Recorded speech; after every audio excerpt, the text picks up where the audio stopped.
The Catholic Church reaffirms its stand on the use of condoms in the fight against HIV/AIDS. Ray Suarez and our Global Health Unit report from Rome. Throughout the spring, pilgrims and tourists from around the world have poured into the Vatican, drawn by the beatification of Pope John Paul II, putting him on the road to sainthood just 6 years after his death.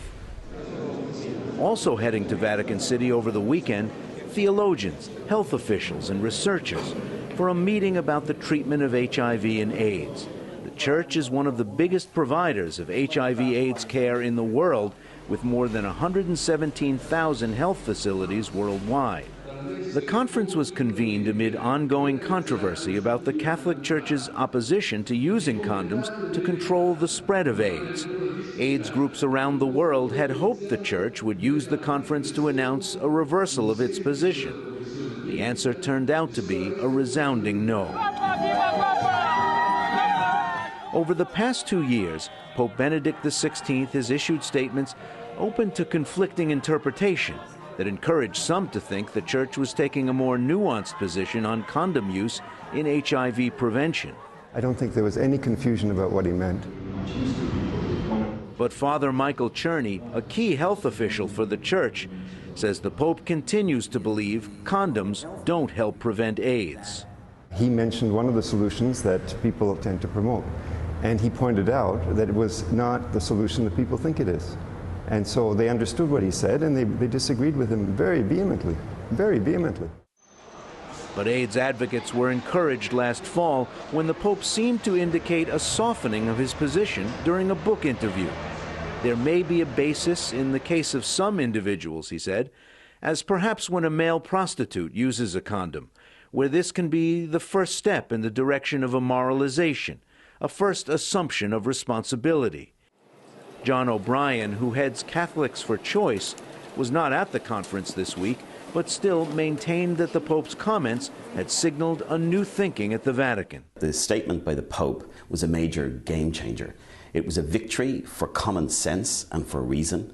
It's a sign that what we hoped from Pope Benedict would be that he would be a listening Pope. Ancora una volta, grazie eminenza. The Pope himself did not attend, but sent his Secretary of State. Most of those attending spoke in support of the Church's teaching, but there was some disagreement. Michel Sidibé is the head of UNAIDS, which strongly endorses the use of condoms as a prevention strategy. I welcome the Pope Benedict's recent clarification of the use of condom for HIV prevention. This is very important. Monsignor Jean-Marie Mependewatu Musivi was one of the conference organizers. I think we should read everything in the whole speech that the Pope made, because if you just extrapolate a few sentences, then these few sentences will not give you the whole meaning of the discourse of the Pope. Therefore, you have to go into details and read the entire passage in order to understand the real meaning. Meaning, in short, that the Pope's statement did not change policy. Catholics and Catholic agencies would not use condoms as part of an AIDS prevention strategy. Sean Callahan is with the U.S.-based Catholic Relief Services, which works with governments and NGOs combating AIDS through the developing world. As a Catholic organization, we don't support the use of condoms and we don't promote it. What we focus on is behavior change. The problem you see with condoms is not only the utilization of them, but can they be utilized well? Are they there all the time? And things of that nature. And that is one of the reasons why the Church is against it, besides other Church teachings. In a space of a few decades, the condom has moved from being an object spoken of in whispers to pharmacists, restricted in local sales, hard to get in many places, to something that's near ubiquitous in the 21st century, even available from a street-side vending machine around the corner from St. Peter's Basilica. Condoms, along with testing, have been the cornerstones of AIDS prevention efforts around the world. But even as the graveyards of sub-Saharan Africa continue to fill up, new infections continue, 1,000 a day in South Africa.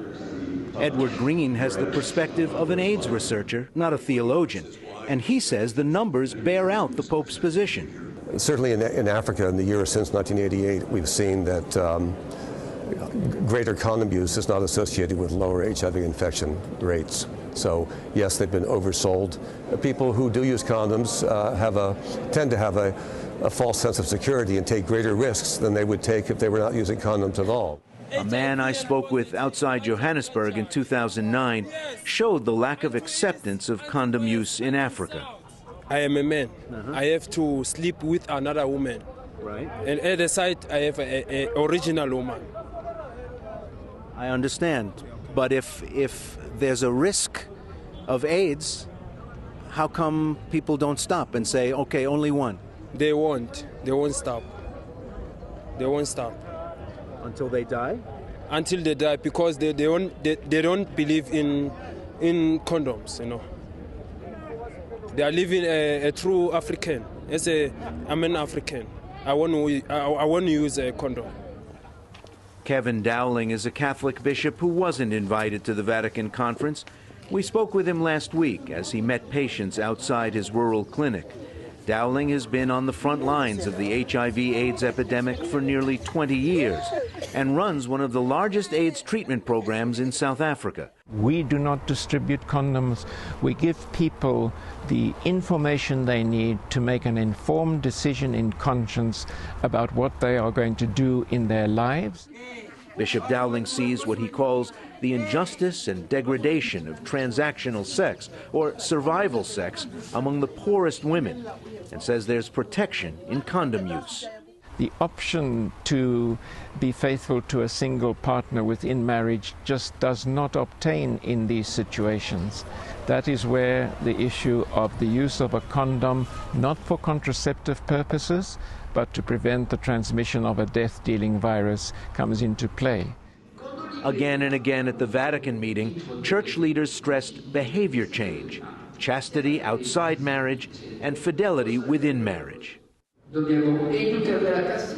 We have to educate on chastity. We have to strengthen families. We have to work on change in sexual behavior. Chastity is joyous. Were promiscuity not endemic, HIV would not be an epidemic. Catholic Church officials also strongly condemn the tendency for poor people to get poorer medical care around the world, especially those suffering with AIDS, and repeatedly stress the promise of AIDS drugs, antiretrovirals, in stopping the spread of the disease. But Catholic leaders have daunting advice for married couples with one infected partner: long-term celibacy within marriage. Quindi per amore si può anche astenersi. The key issue is that the couple should refrain from risky behaviors. They should abstain from sexual intercourse because this is very risky for them. And the Church is very, very close, very near to these families to help them achieve this goal. On the day of the Vatican conference, Catholics for Choice ran an ad in one of Italy's most influential newspapers, Il Corriere della Sera. It thanked the Pope for saying condoms can prevent the spread of HIV, and continued in part, "We believe in God, we believe in caring for each other, we believe condoms save lives."